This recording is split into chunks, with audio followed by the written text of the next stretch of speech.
ধরেন ধরেন স্বাগতম স্বাগতম নবগতদের তৃণমূল কর্মীদের লাখ লাখ স্বাগতম স্বাগতম স্বাগতম দুনিয়ার তৃণমূল। গত প্রায় 1 মাস হয়ে গেল এই রাজ্যে তৃণমূলের একটা কার্যক্রম বা অ্যাক্টিভিটি শুরু হয়েছে। প্রতিদিনেই রাজ্যের কোনো না কোনো প্রান্ত থেকে আমাদের বিভিন্ন দল থেকে বিভিন্ন পদাধিকারী, নেতৃত্ব এবং সাধারণ কর্মী থেকে শুরু করে সবাই তৃণমূল কংগ্রেসে যোগদান করছেন। আজকেও আমাদের মধ্যে বিশিষ্ট এবং বরিষ্ঠ নেতৃত্ব, সিপাহীজলা জেলার সাধারণ সম্পাদক কংগ্রেসের এবং বরিষ্ঠ নেতৃত্ব অমর পাল গোলাঘাটিতে উনি থাকেন এবং দীর্ঘ প্রায় 40 বছর রাজনৈতিক কর্মকাণ্ডে উনি প্রথম সারিতে থেকে লড়াই করে যাচ্ছেন। সে অমর পাল আজকে যোগদান করবেন আমাদের মধ্যে। আজকে মান্দাই বিধানসভা কেন্দ্রের ওই মণ্ডলের ওবিসি মোর্চার সাধারণ সম্পাদক নিখিল ঘোষ উনি আজকে যোগদান করবেন আমাদের মধ্যে।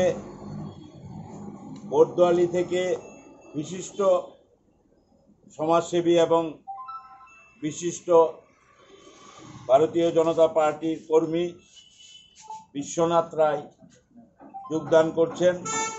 আমাদের মধ্যে যোগদান করছেন 9 বনমালীপুর মুখ্যমন্ত্রীর কেন্দ্রের প্রদীপ ভট্টাচার্য, বিজেপির একজন বরিষ্ঠ স্থানীয় নেতৃত্ব। আমাদের মধ্যে প্রতাপগড় থেকে এক ঝাঁক নেতৃত্ব আজকে যোগদান করবেন। নয়ন সাহা, রাজু দেবনাথ, রাহুল দত্ত, পঙ্কজ দাস, বিশাল সরকার, এরা সবাই প্রতাপগড় থেকে আজকে যোগদান করতে এসেছেন। তেলিয়ামুড়া থেকে জাকির হোসেন এবং হাবির মিয়া ওনারা আজকে আমাদের দলে যোগদান করবেন। আমাদের যাদের নাম বললাম আপনারা সবাই সামনে এসে তৃণমূল কংগ্রেসের পতাকা হাতে নিয়ে তৃণমূল কংগ্রেসে আপনারা যোগদান করবেন। রাজ্যে আসবে বলে কোনো এখন পর্যন্ত আমাদের আপনারা দেখেছেন প্রতিদিনই আসছে যাচ্ছেন, ওরা সব সময় আছে, আমাদের পাশে আছে। কোনোভাবেই কোনো ভয় ভীতিতে আমরা মাথা নোয়াবো না। যদি মনে করে থাকেন যে ভয় ভীতি দেখিয়ে অত্যাচার করে আর সন্ত্রাস করে, আপনারা নিশ্চিত থাকতে পারেন মাননীয় মুখ্যমন্ত্রী ইতিহাসটা ভুলে যাবেন না। আমরা কিন্তু বাধ্য হব, বৃহত্তর আইন অমান্যের প্রস্তুতি আমাদের চলছে। দায় দায়িত্ব কিন্তু আপনাদের কাঁধে থাকবে। কোথাও যদি আপনারা মনে করেন 2-4 জন দুষ্কৃতিকারী আর মাফিয়াকে লেলিয়ে দিয়ে গণতান্ত্রিক আন্দোলনকে দুর্বল করবেন, তৃণমূল কংগ্রেসের আরেকটা নাম হচ্ছে আন্দোলন। এই আন্দোলনে এই রাজ্যের মানুষ রাজপথে নেমে গেছে। হাজারে হাজারে কাতারে কাতারে মানুষ গতকালকে জানান দিয়েছে। 1 মাস আগে যে রাজনৈতিক দলের কর্মকাণ্ড মাত্র শুরু হয়েছে, আজকে হাজারে হাজারে মানুষ রাজপথে। মাননীয় মুখ্যমন্ত্রী, আপনি নিশ্চিত থাকতে পারেন শান্তির সপক্ষে আমরা আছি। কোথাও যদি অশান্ত করার চেষ্টা হয়, দায় দায়িত্ব আপনাদের কাঁধেই বর্তাবে। আমরা কিন্তু রাজপথে নামব এবং বৃহৎ আকারে নামব। সেই দিন কিন্তু এই গণতান্ত্রিক আন্দোলনকে আপনি পুলিশ দিয়ে লাঠি পেটা করে আর মাফিয়া গুন্ডা দিয়ে আপনি দমাতে পারবেন না। আমরা তৈরি হয়ে গেছি গণতান্ত্রিক লড়াইয়ের জন্য, অধিকারের লড়াইয়ের জন্য। একটি মানুষের গায়েও একটি আঁচড় আমরা হতে দেব না। আমরা লড়াইয়ের ময়দানে থাকব। আচ্ছা, দলের সর্বভারতীয় সভাপতি প্রেস কনফারেন্স করে বলেছিল যে 15 দিনের মধ্যে রাজ্যে কমিটি গঠন করা হবে। তো সেই বিষয়ে কি এখন কথাবার্তা হয়েছে? বাকি কি কি অবস্থা রয়েছে? আপনারা আমাদের সভাপতি বলেছেন দল খুব কম সময়ের মধ্যে একটা বৃহৎ আকার নিয়েছে। কাজটা এখন ছোট নয়, অনেকটা বড় হয়ে গেছে। এবং আপনারা নিশ্চিত থাকবেন, যেটা সময়ের প্রয়োজনে সময়ের দাবি, সেই সিদ্ধান্ত অচিরেই হবে, আপনারা জানতে পারবেন। এর মধ্যে সব কিছু জানতে পারবেন। আমাদের যিনি সর্বভারতীয় সাধারণ সম্পাদক অভিষেক বন্দ্যোপাধ্যায়, উনি অত্যন্ত দক্ষ সংগঠক, উনি অত্যন্ত গভীরতা নিয়ে সুদূর প্রসারী ত্রিপুরা রাজ্যের মানুষের উন্নয়নে, ত্রিপুরা রাজ্যের মানুষ যেন পশ্চিমবাংলায় যেভাবে গরিব মানুষের প্রকল্প আমাদের মমতা বন্দ্যোপাধ্যায়ের নেতৃত্বের সরকার প্রত্যেকটা মানুষকে বেনিফিশিয়ারির তালিকায় নিয়ে এসছেন, এই রাজ্যও যাতে শুধু সরকার করা নয়, সেই সরকার যেন 3 দশক 4 দশক মানুষের কাজ করতে পারে, তার জন্য সাংগঠনিক যে সিদ্ধান্ত নেওয়ার প্রয়োজন সময়ের দাবি রেখে খুব অচিরেই উনি ওনার সিদ্ধান্ত নেবেন। আপনারা ভরসা রাখুন, বিশ্বাস রাখুন, এই রাজ্যে তৃণমূলের ঘাসফুল ফুটতে চলছে, এটা নিশ্চিত।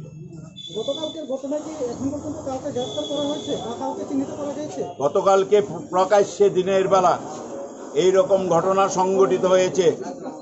আজকে কোনো নিরাপত্তা নেই, মানুষের যখন তখন যার বাড়িতে যাকে খুশি আক্রমণ করে দিচ্ছে, কিন্তু এর পরিণাম কি হবে সেটা কিন্তু ওরা ভাবতে পারছে না। এখন পর্যন্ত পুলিশ শুধু গতকালকের ঘটনা নয়, অভিষেক বন্দ্যোপাধ্যায় আমাদের যুব আইকন, ওনার কনভয়ে যে আমিও ছিলাম, যেভাবে আক্রমণ করা হয়েছিল, তারপর থেকে খোয়াই আমাকে আক্রমণ করা হয়েছে, বৃহৎ আক্রমণ, আপনারা জানেন, গাড়ি ভেঙে সেই আক্রান্ত হয়েছে, রক্তাক্ত হয়েছে আমরা।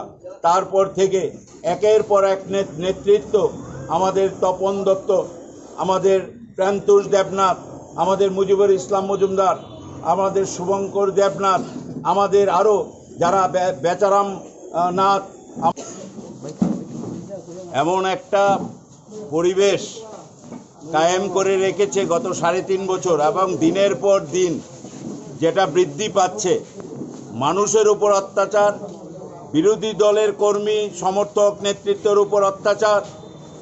গতকালকে যে ঐতিহাসিক র্যালি আগরতলায় হয়েছে, কয়েক হাজার মানুষ রাজপথে, এই অত্যাচারী, এই জুলুমবাজ জুমলাবাজ, এই স্বৈরাচারী সরকারের বিরুদ্ধে প্রতিবাদে রাস্তায় নেমেছেন।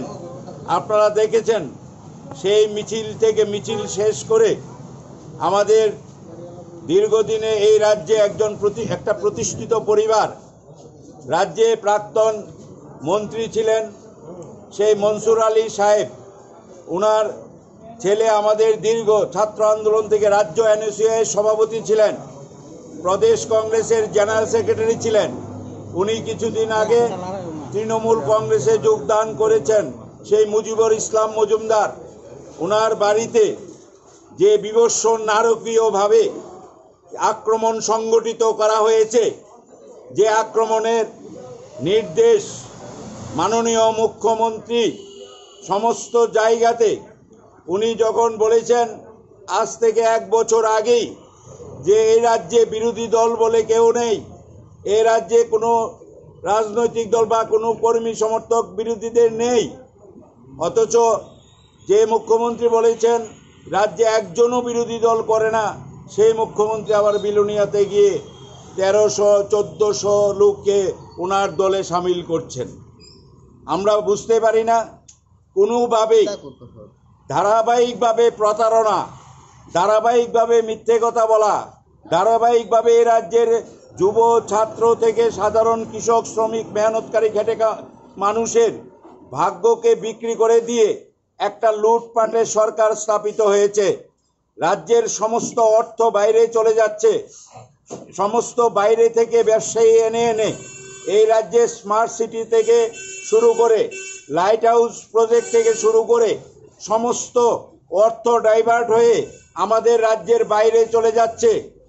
আমাদের রাজ্যে এমনকি এই প্রশাসনকে কুক্ষিগত করার জন্য, দুর্নীতিগ্রস্ত মানুষদের পাইয়ে দেওয়ার জন্য আমাদের রাজ্যে যেখানে বড় কোনো শিল্প নেই, যেখানে বড় কোনো ব্যবসা নেই, যেখানে বেকাররা হন্যে হয়ে রাস্তায় ঘুরছে, তারা কাজ পাচ্ছে না, সেখানে বাইরে থেকে লোক এনে প্রশাসনে ঢুকিয়ে দিয়ে এখানকার বেকারদের বঞ্চিত করার একটা প্রয়াস নিয়েছে এই সরকার, এবং একটার পর একটা আক্রমণের মধ্য দিয়ে মানুষকে স্তব্ধ করে দিয়ে ভয় ভীতির মধ্যে রেখে তারা তাদের শাসনটাকে প্রলম্বিত করতে চাইছে। গতকালকের যে আক্রমণ, এই আক্রমণে মুজিবুর ইসলাম মজুমদার বা শুভঙ্কর দেবনাথ আমাদের একজন সাথী, তাকে যেইভাবে নির্মমভাবে হত্যা করার লক্ষ্যে তাদেরকে আক্রমণ করা হয়েছিল। গত সন্ধ্যায় 6:30টার বিমানে আমরা শুভঙ্কর দেবনাথকে কলকাতায় SSKM হাসপাতালে পাঠিয়েছি। সেখানে তৃণমূল কংগ্রেসের সর্বভারতীয় নেতৃত্বরা দায়িত্ব নিয়ে তাদের সেখানে চিকিৎসার ব্যবস্থা করেছেন। যখন যেখানে আক্রমণ হচ্ছে সেখানেই আমাদের প্রিয় নেত্রী মমতা বন্দ্যোপাধ্যায়, আমাদের যুব আইকন ভারতবর্ষে, যিনি ত্রিপুরায় আমাদের এই লড়াই সংগ্রামে আমাদের পাশে আছেন, সেই অভিষেক বন্দ্যোপাধ্যায় সঙ্গে সঙ্গে নির্দেশ দিয়েছেন ওকে কলকাতায় উন্নত চিকিৎসার জন্য পাঠিয়ে দিতে। এবং প্রতিনিয়ত শহর আগরতলা থেকে শুরু করে সারা রাজ্যে একটা ভয় ভীতির পরিবেশ সৃষ্টি করে ওরা ওদের শাসনটাকে ধরে রাখার চেষ্টা করছে। আমরা নিশ্চিত এই ভয় ভীতিতে কিছু হবে না। মানুষ সিদ্ধান্ত নিয়েছে এই সরকার আর নয়, এই সরকারকে আর রাখা যাবে না, এই জনবিরোধী স্বৈরাচারী সরকারকে আর রাখা যাবে না। এই সরকারের বিরুদ্ধে প্রতিদিনকার নাই আজকেও আমাদের 9 পরিবারের 54 জন সদস্য আজকে এই ভারতীয় জনতা পার্টি সহ অন্যান্য রাজনৈতিক দল থেকে আজকে আমাদের তৃণমূল কংগ্রেসে যোগদান করেছেন। আমরা ওদের সবাইকে স্বাগত জানাচ্ছি। আচ্ছা, কলকাতা থেকে আগত আমাদের নেতৃবৃন্দ, MP, মেম্বার অফ পার্লামেন্টরা যেখানে নিরাপদ নেই, যারা সর্বোচ্চ আইনসভার সদস্য তাদেরও নিরাপত্তা নেই যে রাজ্যে। এটাকে কি রাজ্য বলবো, কি শাসন বলবো? এটা জঙ্গলের রাজত্ব ছাড়া আর কিছু বলা যাবে না। এখানে আমরা কখনো দেখেছেন ভারতবর্ষের রাজনীতিতে এই রকম ঘটনা সংঘটিত হয়? একটার পর একটা ঘটনা। নিরীহ মহিলা সাংসদদের পর্যন্ত আক্রমণ করে আহত করা হয়েছে। এইভাবে একটার পর একটা আক্রমণ সংগঠিত করে গণতন্ত্রকে ওরা স্তব্ধ করে দিতে চাইছে। এটা আর কোনোদিন সম্ভব হবে না। ত্রিপুরায় গণতন্ত্র জেগেছে, রাস্তায় মানুষ অধিকারের দাবিতে নেমেছে, রাজপথ কাঁপিয়ে আমাদের লড়াই সংগ্রাম আগামী দিনে চলতে থাকবে।